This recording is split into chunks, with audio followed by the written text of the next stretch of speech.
Who wouldn't want to travel to exotic countries around the world and meet beautiful women while doing so? This is exactly what Kurt Caz does, a half German, half South African adventurer who lives by just one word: freedom. After Kurt's father passed away in 2020, he knew there was no sense in holding back, so he decided to pursue his love for travel just like his father did before him. After filming his adventures and posting them on YouTube, he's gotten to the point now where he racks in millions of views a month. Quite literally the YouTube dream. Now sure, it's a lot of fun traveling around the world and getting paid to do so, but when you're traveling alone as a white guy with a camera, you're recording every step you take, you're practically asking for attention and trouble. I would really walk around that place by myself if it wasn't for the camera.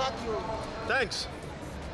You too. Kurt isn't oblivious to this as a well-versed traveler, but that just makes it even more surprising just how fearless he is walking through these proclaimed dangerous areas. Por aquí es más peligroso.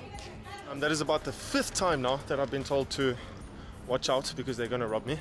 It always spikes the adrenaline levels a little bit. Wow, check out this view. Especially considering the vast majority of his videos take place in South America, he is definitely an outlier. Maybe his boldness goes to show just how over-exaggerated in danger a lot of these areas are, but at the same time, there's a reason locals constantly tell Kurt to be careful. Just in one video, you'll hear it multiple times, him being warned constantly, don't go that direction or you'll find trouble. To which, of course, Kurt ends up going in that direction, and most of the time being relatively okay.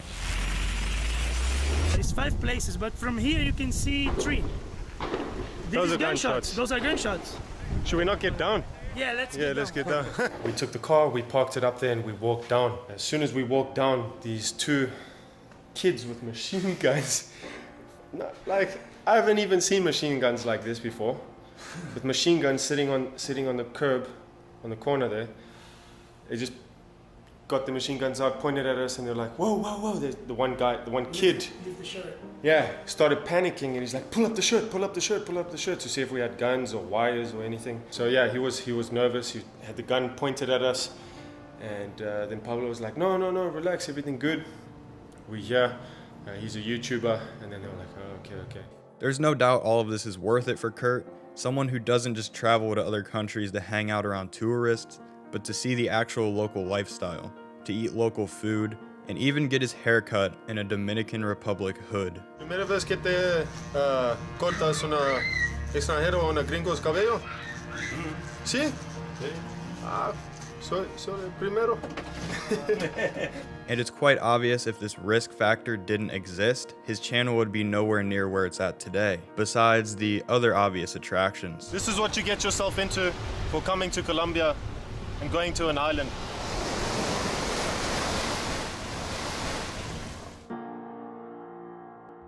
Now it all seems fine and dandy, but the only problem is when this goes a little bit too far. And there's been a couple occasions when this has happened in Kurt's videos. Seeking out a voodoo experience in Haiti seems like fun, until you're told to get naked for part of the ceremony.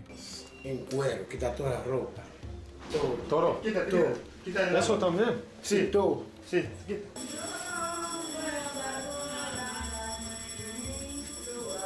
Ahora. Entra aquí. Entra. Sí. Aquí, tú. La cámara. Entrar aquí, ¿no? Sí, entra aquí. Sí. ¿Cuánto para pedirlo? Por suerte. Para suerte. Ah, para suerte.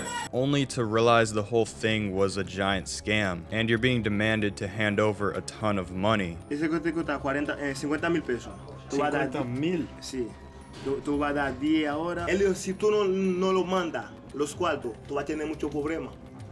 Yo tengo problemas. Sí. Luckily, the situation eventually de-escalated for Kurt, only after he handed over some money, of course, but the video ends with 2 dudes standing around Kurt and them basically demanding more money. But if these guys were a little less forgiving, they could have really took Kurt for all he had. He's very lucky they were nice enough to even take him back and not just keep him where he was in that remote location and literally just rob him. Now, all in all, the situation unfolded, Kurt moved on and everything was okay.